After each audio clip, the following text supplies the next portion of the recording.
Assalamualaikum warahmatullahi wabarakatuh. Perkenalkan, nama saya Nurjana Simatupang dengan NIM 2103200012. Tujuan pembuatan video ini yaitu untuk memenuhi tugas dari mata kuliah Agribisnis Perkebunan yang diampu oleh Bapak Wahyu Isnanda Nasution, SSTMP. Dan di video ini saya akan membahas tentang pembibitan kelapa sawit, nursery, secara lengkap dan rinci, di mana pembibitan kelapa sawit merupakan salah satu tahapan penting dalam proses budidaya tanaman kelapa sawit. Tahapan ini menjadi kunci untuk memastikan bahwa bibit yang ditanam di lahan utama memiliki kualitas yang baik, sehingga mampu menghasilkan produksi buah yang maksimal. Pembibitan kelapa sawit terbagi menjadi dua tahap, yaitu pre-nursery atau pembibitan awal dan main-nursery yaitu pembibitan utama. Pre-nursery adalah tahap awal pembibitan kelapa sawit yang dimulai dari penaburan benih hingga bibit mencapai umur sekitar 3-4 bulan atau hingga bibit memiliki 2-3 daun sejati. Pada tahap ini, bibit dirawat secara intensif agar dapat tumbuh dengan baik sebelum dipindahkan ke pembibitan utama atau main nursery. Tujuan utama dari pre-nursery adalah memastikan bahwa bibit memiliki kondisi pertumbuhan yang optimal, terbebas dari penyakit, serta siap untuk dipindahkan ke lahan yang lebih luas di tahap main nursery. Tahap selanjutnya itu ada persiapan lokasi pre-nursery, di mana lokasi pre-nursery harus dipilih dengan hati-hati karena faktor lingkungan sangat memengaruhi pertumbuhan bibit kelapa sawit. Adapun beberapa syarat lokasi pre-nursery adalah yang pertama itu dekat dengan sumber air, di mana ketersediaan air yang cukup sangat penting selama masa pre-nursery atau bibit kelapa sawit membutuhkan penyiraman rutin agar pertumbuhannya tidak terhambat. Syarat kedua ada tanah yang subur dan datar, di mana lokasi pre-nursery sebaiknya berada di area datar dengan tekstur tanah yang subur. Drainase yang baik juga diperlukan agar air tidak tergenang di sekitar bibit. Syarat ketiga ada akses yang mudah. Lokasi pre-nursery harus mudah dijangkau untuk memudahkan proses pemeliharaan dan pemindahan bibit ke nursery. Syarat keempat adalah perlindungan dari angin kencang, di mana pre-nursery sebaiknya dilindungi dari angin kencang yang dapat merusak bibit muda. Beberapa petani menggunakan paranet atau pelindung angin lainnya yang mengurangi dampak negatif dari kondisi cuaca ekstrim. Tahap selanjutnya adalah persiapan media tanam. Media tanam dalam pre-nursery sangat berpengaruh pada kualitas pertumbuhan bibit. Media tanam umumnya disiapkan dalam polybag kecil dengan ukuran 12 x 23 cm atau 15 x 23 cm.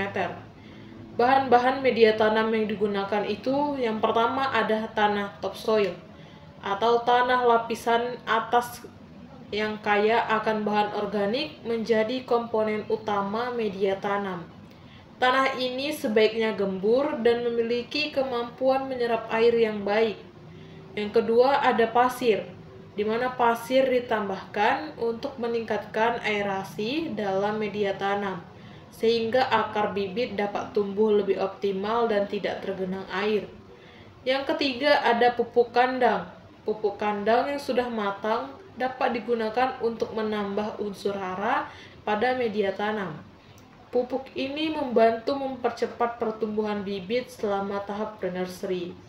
Yang keempat ada pupuk anorganik, di mana beberapa petani itu juga menambahkan pupuk anorganik seperti TSP, Triple Super Phosphate, di mana untuk membantu pembentukan akar yang kuat.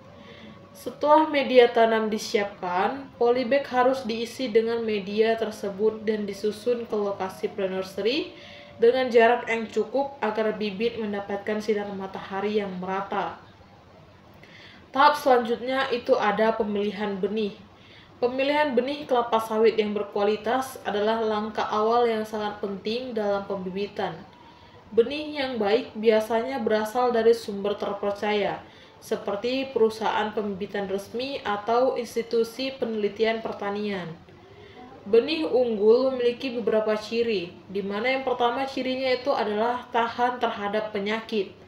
Benih yang baik adalah memiliki daya tahan tinggi terhadap serangan penyakit, terutama penyakit busuk pangkal batang dan busuk akar. Ciri yang kedua adalah daya kecambah yang tinggi, di mana benih dengan daya kecambah tinggi minimal 80% akan lebih cepat tumbuh dan memiliki tingkat keberhasilan yang lebih baik. Ciri yang ketiga adalah ukuran dan bentuk seragam, di mana benih harus memiliki ukuran dan bentuk yang seragam agar pertumbuhannya juga merata ketika ditanam di pre-nursery. Ciri keempat adalah bebas dari cacat fisik, di mana benih yang cacat atau rusak dapat menghambat proses pertumbuhan bibit, sehingga harus dipilih yang kondisinya utuh dan sehat. Tahap selanjutnya adalah proses penanaman benih, di mana penanaman benih di pre-nursery dilakukan dengan hati-hati agar tidak merusak calon akar yang sudah mulai tumbuh. Langkah-langkahnya yang pertama itu adalah penyemaian benih. Benih kelapa sawit yang sudah berkecambah disemai pada polybag kecil yang telah disiapkan. Setiap polybag diisi dengan satu benih kelapa sawit dan bagian tunas ditanam dengan kedalaman sekitar 2-3 cm dalam media tanam. Langkah kedua adalah penyiraman rutin. Setelah ditanam, bibit harus disiram secara rutin, terutama pada minggu-minggu pertama. Penyiraman dilakukan 1-2 kali sehari, tergantung kondisi cuaca. Media tanam harus dijaga agar tetap lembab namun tidak sampai tergenang air. Langkah ketiga adalah pemeliharaan bibit. Pemeliharaan bibit di pre-nursery memiliki beberapa aktivitas penting seperti penyulaman, pemupukan, pengendalian gulma, dan perlindungan dari hama serta penyakit.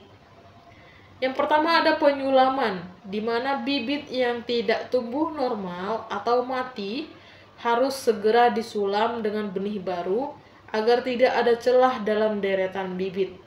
Penyulaman dilakukan secepat mungkin untuk memastikan keseragaman pertumbuhan bibit. Selanjutnya ada pemupukan. Pemupukan di pre-nursery dilakukan secara teratur menggunakan pupuk NPK. Pupuk diberikan dengan dosis kecil setiap 2-3 minggu sekali untuk mendukung pertumbuhan bibit. Yang ketiga ada pengendalian gulma. Gulma harus disingkirkan dari area pre-nursery agar tidak bersaing dengan bibit dalam mendapatkan nutrisi. Penyiangan gulma dilakukan secara manual atau menggunakan herbisida selektif. Yang keempat ada perlindungan dari hama dan penyakit, di mana hama seperti ulat, belalang, dan tikus bisa menjadi ancaman bagi bibit kelapa sawit. Pengendalian hama dilakukan dengan insektisida yang sesuai atau dengan cara manual. Penyakit seperti jamur juga dapat menyerang bibit, sehingga fungisida perlu diaplikasikan jika ditemukannya tanda-tanda serangan jamur. Selanjutnya ada pengaturan naungan, di mana selama tahap awal pre-nursery, bibit memerlukan naungan agar tidak terpapar sinar matahari secara langsung. Naungan ini bisa berupa paranet dengan kerapatan 40-50%. Setelah bibit berumur sekitar 2-3 bulan dan sudah memiliki daun sejati, naungan dapat mulai dikurangi secara bertahap untuk membiasakan bibit dengan sinar matahari penuh. Tahap selanjutnya adalah monitoring dan evaluasi pertumbuhan bibit. Pada tahap pre-nursery, monitoring secara berkala harus dilakukan untuk mengevaluasi pertumbuhan bibit. Beberapa aspek yang perlu diperhatikan dalam monitoring yaitu yang pertama adalah tinggi bibit.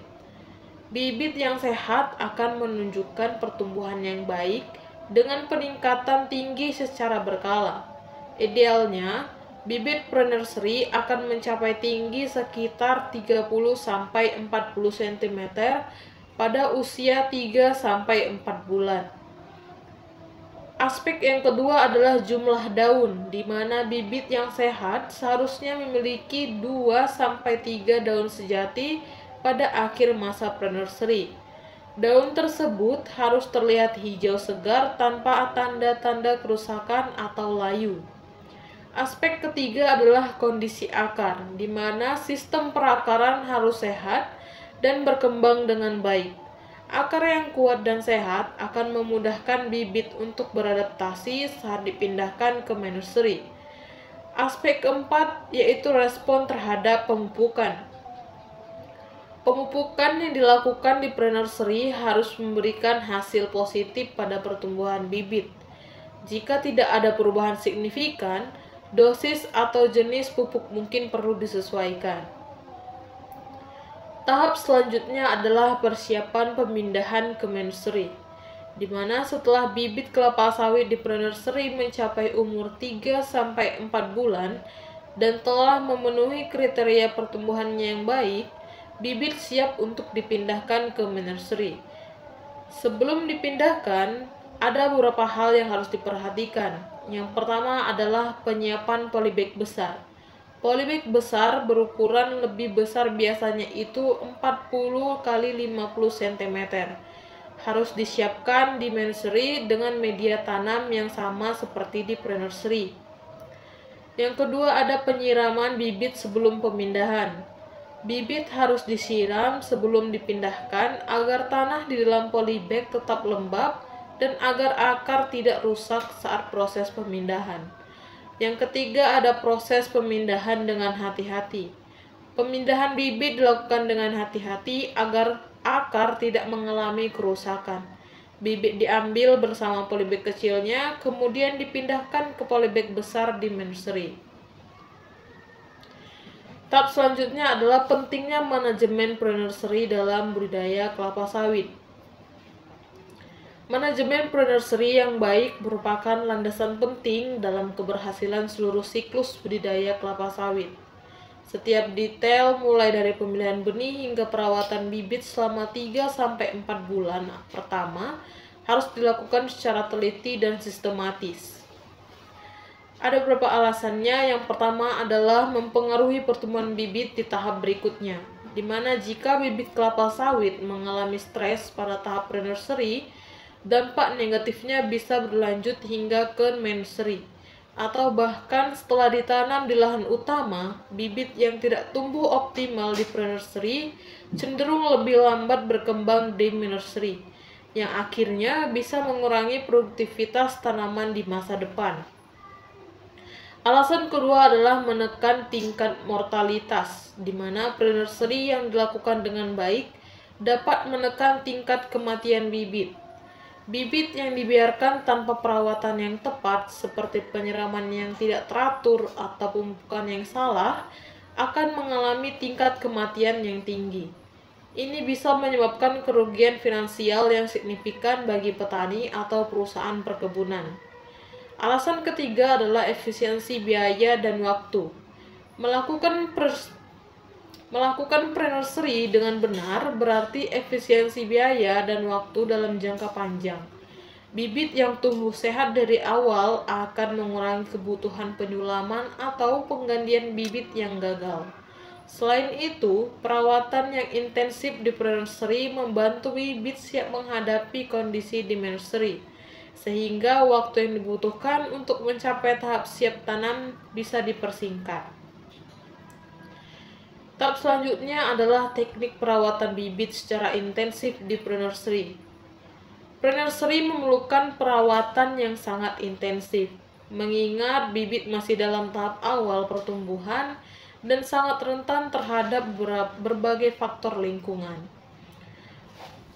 Beberapa teknik perawatan intensif yang harus diterapkan selama tahap pre-nursery adalah yang pertama penyiraman. Penyiraman adalah salah satu elemen perawatan yang paling kritis di tahap pre-nursery. Bibit kelapa sawit yang baru ditanam membutuhkan kelembapan yang konstan untuk memacu pertumbuhan akar dan daun. Ada beberapa hal yang perlu diperhatikan dalam penyiraman. Yang pertama, ada frekuensi penyiraman. Bibit di pre-nursery perlu disiram 1-2 kali sehari, terutama jika kondisi cuaca panas dan kering. Pada musim hujan, penyiraman biasa dikurangi untuk menghindari kelembapan berlebihan yang dapat memicu tumbuhnya jamur dan penyakit lain. Hal kedua adalah kualitas air, di mana air yang digunakan untuk penyiraman harus bersih dan tidak tercemar bahan kimia berbahaya. Penggunaan air yang terkontaminasi dapat merusak pertumbuhan bibit dan menyebabkan penyakit. Hal ketiga yaitu adalah metode penyiraman, di mana penyiraman sebaiknya dilakukan secara halus agar media tanam tidak tererosi dan akar bibit tetap kokoh di dalam polybag. Penyiraman dengan sprayer atau penyiraman bertekanan rendah adalah metode yang dianjurkan. Yang kedua adalah pemupukan, di mana pupuk diberikan pada bibit untuk membantu pertumbuhannya, terutama karena media tanam dalam polybag memiliki keterbatasan nutrisi. Namun, pemupukan harus dilakukan dengan dosis yang tepat, mengingat bibit muda sangat sensitif terhadap kelebihan nutrisi. Yang pertama adalah jenis pupuknya. Pada tahap awal pre-nursery, pupuk anorganik yang kaya nitrogen seperti urea atau pupuk NPK digunakan untuk merangsang pertumbuhan daun dan akar. Pada minggu pertama setelah ditanam, biasanya diberikan pupuk NPK dengan dosis rendah sekitar 2-3 gram per bibit. Yang kedua, frekuensi pemupukan, di mana pemupukan dilakukan setiap 2-3 minggu sekali selama masa pre-nursery. Dosis pupuk dapat ditingkatkan secara bertahap sesuai dengan pertumbuhan bibit. Yang ketiga, aplikasi pupuk. Pupuk ditaburkan secara merata di permukaan media tanam dengan jarak aman dari pangkal batang bibit untuk menghindari kerusakan akar. Setelah pemupukan, lakukan penyiraman untuk membantu penyerapan nutrisi oleh akar. Selanjutnya ada pengendalian hama dan penyakit. Bibit kelapa sawit di pre-nursery sangat rentan terhadap serangan hama dan penyakit. Jika tidak dikendalikan dengan baik, serangan hama dan penyakit dapat menyebabkan kematian bibit atau pertumbuhan yang terhambat.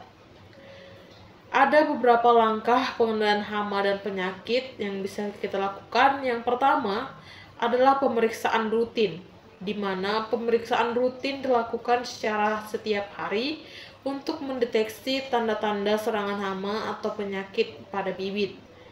Tanda-tanda umum serangan penyakit antara lain daun yang menguning, bercak-bercak pada daun, atau layu mendadak.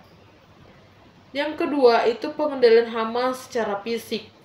Hama seperti ulat atau belalang dapat diambil secara manual jika jumlahnya tidak terlalu banyak. Metode ini cocok untuk pre-nursery dengan skala kecil hingga menengah. Yang ketiga ada penggunaan pestisida. Jika serangan hama atau penyakit sudah parah, pestisida atau fungisida bisa digunakan. Namun, penggunaan bahan kimia harus dilakukan dengan hati-hati dan sesuai dosis yang dianjurkan untuk menghindari dampak negatif pada bibit. Yang keempat ada sanitasi lingkungan, di mana menjaga kebersihan area pre-nursery sangat penting untuk mencegah serangan hama dan penyakit. Gulma yang tumbuh di sekitar bibit harus dibersihkan secara rutin, karena bisa menjadi tempat berlindungnya hama. Selanjutnya adalah penyiangan gulma.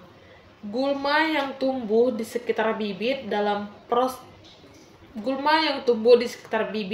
proses pre-nursery harus dikendalikan dengan baik. Gulma dapat bersaing dengan bibit dalam hal penyerapan nutrisi, air, dan cahaya matahari. Penyiangan gulma dilakukan secara manual dengan mencabut gulma dari media tanam atau menggunakan herbisida selektif. Penyiangan manual. Yang pertama itu caranya penyiangan manual adalah metode yang paling umum dan aman untuk bibit kelapa sawit. Gulma yang tumbuh di sekitar polybag dicabut secara hati-hati untuk mencegah kerusakan akar bibit. Cara kedua, penggunaan herbisida. Jika gulma tumbuh dalam jumlah besar dan sulit dikendalikan secara manual, herbisida selektif dapat digunakan. Penggunaan herbisida harus dilakukan dengan hati-hati agar tidak mengenai bibit kelapa sawit. Selanjutnya ada pengaturan naungan. Naungan pada tahap pre-nursery berfungsi untuk melindungi bibit dari sinar matahari langsung yang berlebihan, terutama pada minggu-minggu pertama setelah penanaman. Naungan yang biasa digunakan adalah paranet dengan intensitas 40-50%. Namun, seiring bertambahnya umur bibit, naungan harus dikurangi secara bertahap untuk membiasakan bibit dengan kondisi cahaya penuh di lapangan terbuka. Yang pertama ada naungan paranet. Yang pertama ada naungan permanen, di mana pada tahap awal naungan permanen seperti paranet harus dipasang di atas area pre-nursery untuk memberikan perlindungan maksimal. Naungan ini bisa dipasang dengan ketinggian sekitar 1,5 sampai 2 meter di atas tanah. Yang kedua ada pengurangan naungan. Setelah bibit mencapai usia sekitar 2-3 bulan dan memiliki daun yang kuat, naungan dapat dikurangi secara bertahap. Pengurangan ini membantu bibit beradaptasi dengan sinar matahari langsung sebelum dipindahkan ke nursery. Tahap selanjutnya adalah evaluasi keseluruhan kualitas bibit di pre-nursery. Setelah melewati berbagai perawatan di pre-nursery, bibit perlu dievaluasi untuk memastikan kualitasnya sebelum dipindahkan ke nursery. Evaluasi ini dilakukan dengan memeriksa berbagai indikator pertumbuhan yang mencerminkan kesehatan bibit secara keseluruhan. Yang pertama itu kita harus memperhatikan pertumbuhan tinggi bibit. Pada akhir masa pre-nursery, bibit kelapa sawit idealnya memiliki tinggi sekitar 30-40 cm. Bibit yang terlalu pendek ataupun pertumbuhannya terhambat perlu mendapatkan perhatian khusus karena bisa menandakan adanya masalah dan pemeliharaan. Yang kedua, kita harus memperhatikan jumlah dan kondisi daun, di mana bibit yang sehat harus memiliki setidaknya 2-3 daun sejati dengan kondisi hijau segar.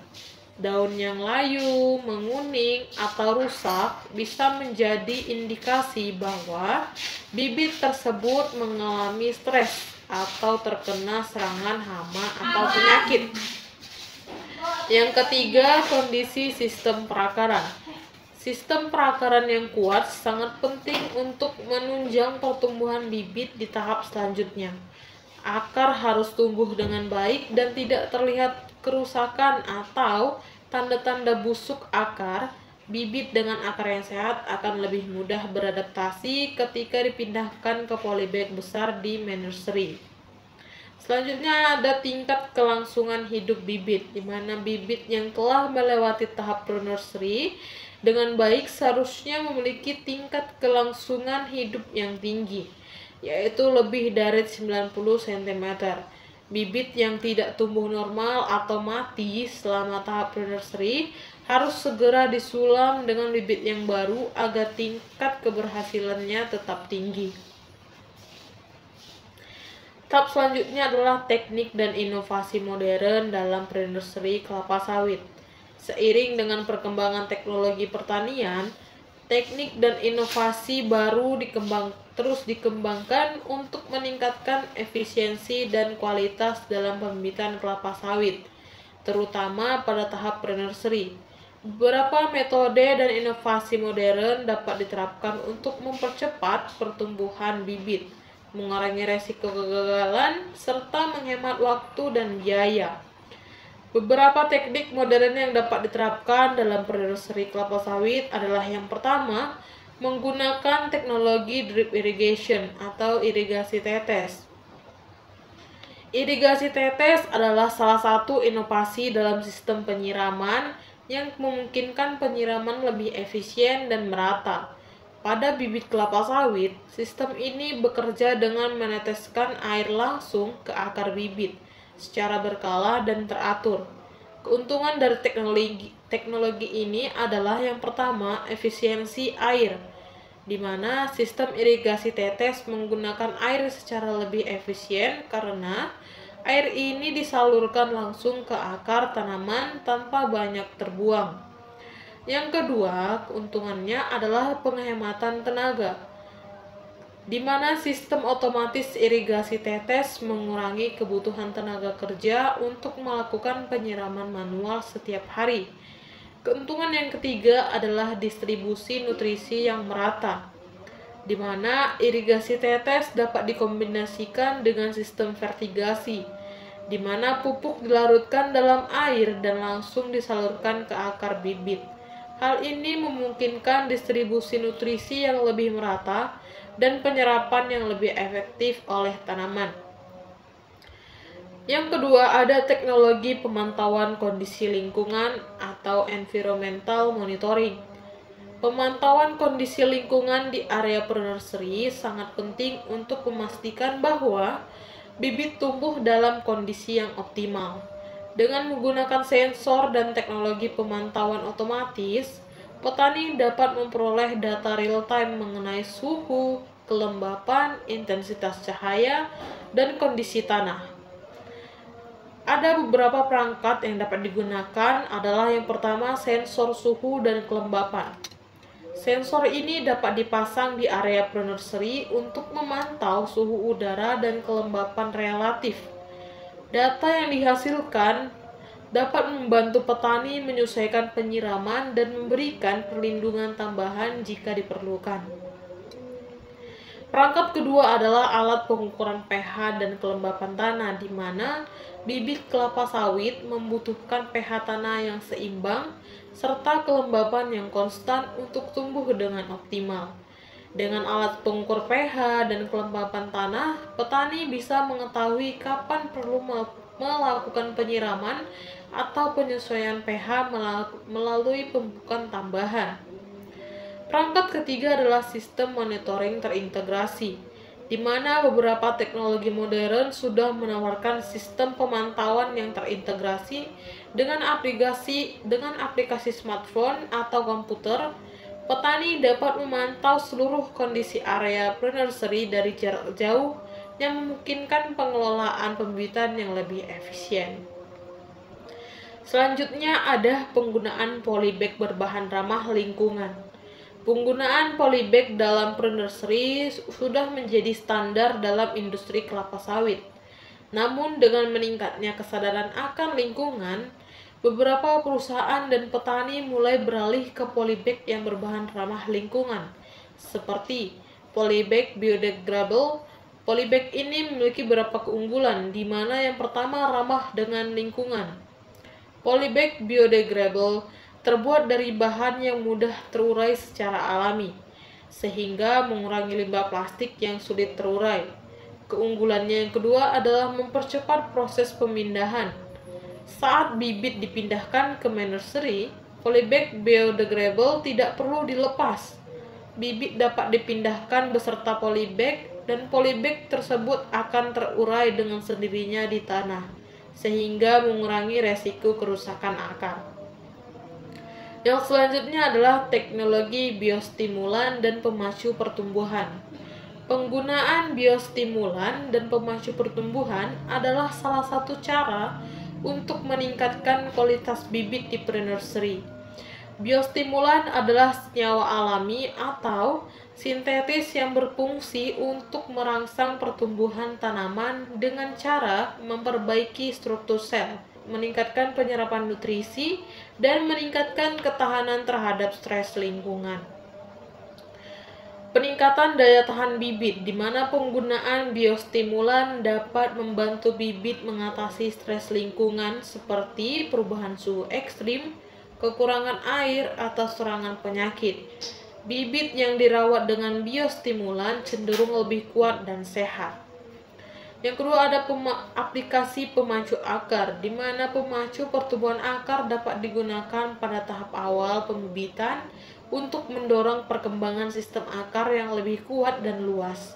Ini akan membantu bibit lebih mudah menyerap air dan nutrisi di media tanam, sehingga mempercepat pertumbuhan. Selanjutnya adalah pemanfaatan jaringan mikoriza, di mana mikoriza adalah jenis jamur yang hidup bersimbiosis dengan akar tanaman.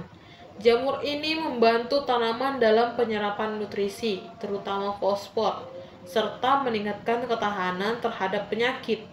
Dalam pre-nursery, penggunaan mikoriza dapat meningkatkan kualitas bibit dengan beberapa cara. Yang pertama caranya adalah peningkatan penyerapan nutrisi, di mana mikoriza membantu meningkatkan luas area penyerapan akar, sehingga bibit dapat menyerap lebih banyak nutrisi dari media tanam.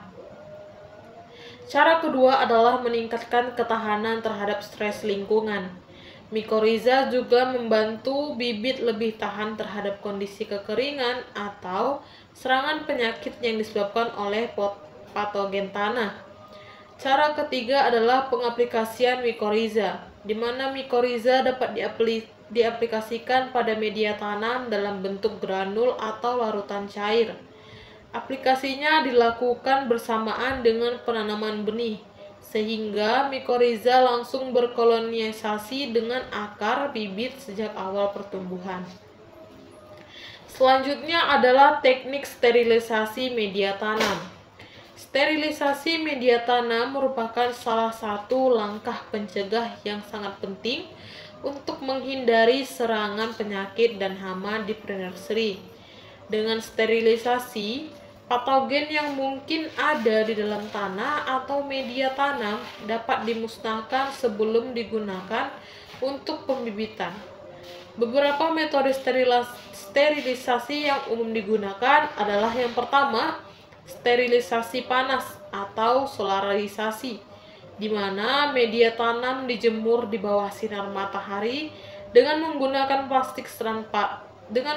plastik transparan selama beberapa hari untuk membunuh patogen dan hama yang ada dalam tanah.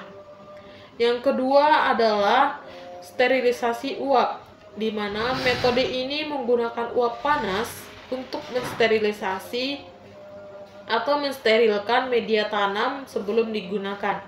Sterilisasi uap sangat efektif dalam membunuh patogen tanah dan benih gulma. Metode ketiga adalah sterilisasi kimia, di mana beberapa petani menggunakan bahan kimia seperti formalin atau fungisida untuk mensterilkan media tanam. Namun, metode ini harus dilakukan dengan sangat hati-hati agar tidak merusak kualitas media tanam atau berbahaya bagi lingkungan.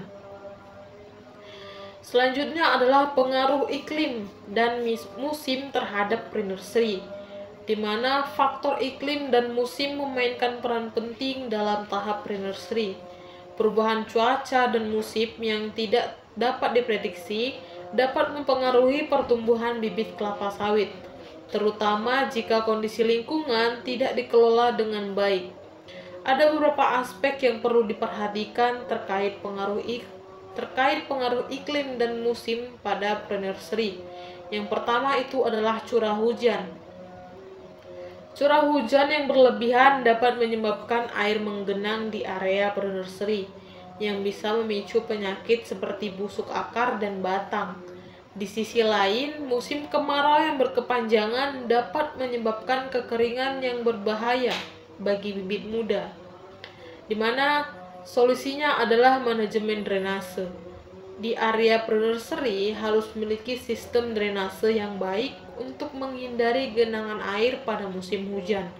Selain itu, saat musim kemarau, irigasi tambahan mungkin diperlukan untuk menjaga kelembapan tanah tetap stabil. Yang kedua, pengaruhnya itu adalah suhu ekstrim. di mana bibit kelapa sawit lebih rentan terhadap suhu ekstrim, baik terlalu panas maupun terlalu dingin. Suhu yang terlalu tinggi dapat menyebabkan bibit mengalami stres panas, sementara suhu yang terlalu rendah dapat menghambat pertumbuhan, di mana solusinya adalah penggunaan naungan atau perlindungan, di mana pada musim panas, naungan yang memadai sangat penting untuk melindungi bibit dari sinar matahari yang terlalu kuat. Pada musim dingin atau daerah dengan suhu rendah, pelindung tambahan seperti plastik atau kain khusus dapat digunakan untuk menjaga suhu di sekitar bibit tetap hangat. Yang selanjutnya adalah pengembangan sumber daya manusia dalam pembibitan kelapa sawit.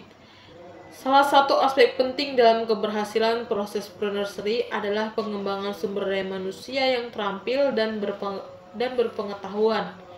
Petani, pekerja, dan manajer yang terlibat dalam pembibitan kelapa sawit harus memiliki pengetahuan dan keterampilan yang memadai untuk mengelola berbagai tahapan dengan baik. Ada beberapa langkah dalam pengembangan sumber daya manusia di bidang pembibitan kelapa sawit. Yang pertama adalah pelatihan dan pendidikan. Pendidikan dan pelatihan yang berkelanjutan sangat penting untuk memastikan bahwa semua pihak yang terlibat dalam pembibitan kelapa sawit memahami teknik dan praktik terbaru. Program pelatihan dapat mencakup yang pertama ada teknik pembibitan modern. Pelatihan tentang penggunaan teknologi modern seperti irigasi otomatis, pemantauan lingkungan, dan aplikasi pupuk yang tepat. Yang kedua ada manajemen hama dan penyakit. Keterampilan dalam identifikasi dan pengendalian hama serta penyakit sangat penting untuk menjaga kesehatan bibit. Yang ketiga ada sistem pertanian berkelanjutan, di mana mengajarkan prinsip-prinsip pertanian berkelanjutan yang mengutamakan kelestarian lingkungan seperti penggunaan pestisida yang ramah lingkungan dan teknik konservasi tanah. Yang kedua ada kolaborasi dengan institusi penelitian. Kerjasama antara petani dan institusi penelitian pertanian sangat penting untuk mendapatkan informasi dan teknologi terbaru dalam pembibitan kelapa sawit. Kolaborasi ini dapat mencakup yang pertama penelitian terapan, di mana institusi penelitian dapat melakukan studi tentang varietas unggul kelapa sawit yang lebih tahan terhadap hama dan penyakit, serta teknik pemeliharaan yang lebih efektif. Selanjutnya ada program inovasi, di mana mengembangkan program inovasi yang mengajak petani untuk berpartisipasi dalam pengujian teknik baru dan berbagai pengalaman di lapangan. Yang ketiga ada pertukaran pengetahuan dan pengalaman, di mana mendorong pertukaran pengetahuan dan pengalaman antar petani, pengelolaan perkebunan, dan ahli pertanian dapat meningkatkan praktik pembibitan. Hal ini dapat dilakukan melalui cara yang pertama itu ada forum diskusi dan seminar. Mengadakan forum diskusi atau seminar di mana para praktisi dapat berbagi pengalaman dan strategi yang berhasil dalam pembibitan kelapa sawit. Yang kedua, kunjungan lapangan, di mana mengorganisir kunjungan lapangan antara petani yang sukses dengan petani lain untuk saling belajar dari praktik terbaik yang diterapkan di lokasi berbeda. Selanjutnya adalah peran pemerintah dan kebijakan dalam pembibitan kelapa sawit. Pemerintah juga memiliki peran penting untuk mendukung pengembangan pembibitan kelapa sawit melalui kebijakan dan program yang mendukung petani dan pengelolaan perkebunan. Ada beberapa langkah yang dapat diambil oleh pemerintah. Yang pertama adalah penyuluhan pertanian. Penyuluhan pertanian dilakukan oleh pemerintah membantu petani untuk mendapatkan informasi terbaru tentang teknik pembibitan, pemupukan, serta pengendalian hama dan penyakit. Program penyuluhan ini perlu dilakukan secara berkala agar petani dapat mengikuti perkembangan terbaru di bidang pertanian. Yang kedua ada dukungan pembiayaan, di mana pemerintah dapat memberikan akses pembiayaan yang lebih mudah bagi petani untuk meningkatkan kualitas pembibitan, misalnya melalui program kredit yang khusus untuk pengembangan pembibitan kelapa sawit. Ini memungkinkan petani untuk membeli peralatan modern dan bahan-bahan berkualitas tinggi untuk meningkatkan proses pembibitan. Selanjutnya ada regulasi dan standarisasi. Pemerintah perlu menetapkan regulasi dan standar yang jelas dalam pembibitan kelapa sawit, termasuk persyaratan untuk benih, media tanam, dan praktik pemeliharaan. Dengan adanya standar yang jelas, kualitas bibit yang dihasilkan dapat lebih terjamin, sehingga meningkatkan produktivitas perkebunan. Selanjutnya adalah isu lingkungan dalam pembibitan kelapa sawit, di mana dalam konteks pembibitan kelapa sawit, perhatian terhadap isu lingkungan juga sangat penting. Pengelolaan yang berkelanjutan harus menjadi fokus utama untuk memastikan bahwa aktivitas pembibitan tidak memberikan dampak negatif terhadap lingkungan. Beberapa isu lingkungan yang perlu diperhatikan itu yang pertama adalah deforestasi dan kerusakan habitat. Pembukaan lahan untuk perkebunan kelapa sawit sering sekali menyebabkan deforestasi dan hilangnya habitat alami.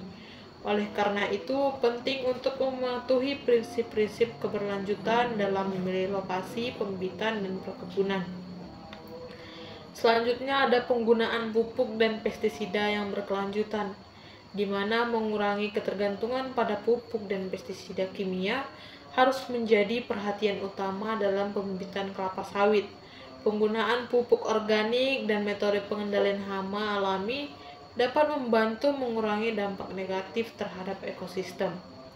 Selanjutnya yang harus diperhatikan adalah konservasi sumber daya alam, di mana mengelola sumber daya air dengan bijaksana serta menerapkan teknik konservasi tanah akan membantu menjaga keberlanjutan lingkungan di sekitar area pembibitan.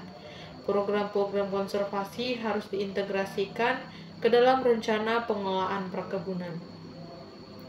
Selanjutnya ada tren masa depan dalam pembibitan kelapa sawit. Memandang ke depan ada beberapa tren yang dapat mempengaruhi proses pembibitan kelapa sawit, yang dimana pertama itulah teknologi pertanian presisi. Penggunaan teknologi pertanian presisi seperti drone dan perangkat lunak pemantauan dapat membantu petani untuk memantau kondisi tanaman secara lebih efisien. Dengan informasi yang lebih akurat, petani dapat membuat keputusan yang lebih baik terkait pemeliharaan bibit. Yang kedua adalah pemilihan varietas unggul, di mana pengembangan varietas unggul yang lebih tahan terhadap hama, penyakit, dan kondisi lingkungan yang ekstrim akan menjadi fokus utama di masa mendatang. Penelitian genetik dan bioteknologi akan membantu mempercepat pemilihan varietas yang lebih baik. Yang ketiga ada pembibitan berkelanjutan, di mana tren menuju pembibitan berkelanjutan yang mengutamakan praktik ramah lingkungan, pengurangan limbah, dan penggunaan sumber daya secara efisien akan meningkatkan petani diharapkan dapat menerapkan prinsip-prinsip keberlanjutan dalam setiap aspek pembibitan. Kesimpulannya adalah proses pre-nursery kelapa sawit merupakan tahapan yang sangat penting untuk memastikan keberhasilan pembibitan. Dengan perawatan yang tepat, bibit akan tumbuh dengan sehat dan siap untuk dipindahkan ke tahap pembibitan utama. Monitoring yang intensif serta pemilihan media tanam dan benih yang berkualitas adalah kunci utama dalam kesuksesan pre-nursery. Selanjutnya, bibit akan melalui tahap nursery sebelum akhirnya ditanam di lahan produksi untuk menghasilkan buah kelapa sawit yang berkualitas tinggi. Pembibitan yang baik dan benar akan menentukan keberhasilan tanaman kelapa sawit dalam jangka panjang, serta berdampak langsung pada produktivitas perkebunan, yang dimana intinya adalah proses nursery kelapa sawit adalah fondasi penting dalam keseluruhan siklus budidaya kelapa sawit, yang manajemen yang baik pada tahap ini akan memberikan bibit yang sehat dan kuat, yang nantinya akan tumbuh menjadi pohon yang produktif di lahan utama. Dengan perhatian penuh pada setiap langkah, mulai dari pemilihan benih, penyiraman, pemupukan, hingga pengendalian hama dan penyakit, petani dapat memastikan keberhasilan budidaya kelapa sawit dalam jangka panjang. Dengan penerapan teknik dan inovasi modern, pengembangan sumber daya manusia yang terampil, serta dukungan dari pemerintah dan kebijakan yang tepat, kualitas bibit dapat ditingkatkan secara signifikan. Kesadaran akan isu lingkungan serta penerapan praktik berkelanjutan akan menjadi kunci dalam menjaga keberlanjutan industri kelapa sawit di masa depan. Dengan semua elemen ini diharapkan bahwa pembuatan kelapa sawit dapat berkontribusi pada produktivitas yang tinggi sekaligus menjaga keseimbangan lingkungan yang diperlukan untuk kelangsungan hidup ekosistem.